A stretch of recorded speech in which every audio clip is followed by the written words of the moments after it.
আব্বা বলেন, মন দে, পাঠে আমার মন বসে না, কাঁঠাল চাপার গন্ধে। আমার কেবল ইচ্ছে জাগে নদীর কাছে থাকতে, বকুল ডালে লুকিয়ে থেকে পাখির মতো ডাকতে।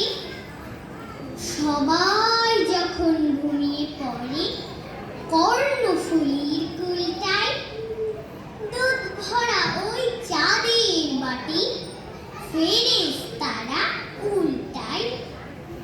তখন কেবল ভাবতে থাকি, কেমন করে উড়ব, কেমন করে শহর ছেড়ে সবুজ গায়ে ঘুরব।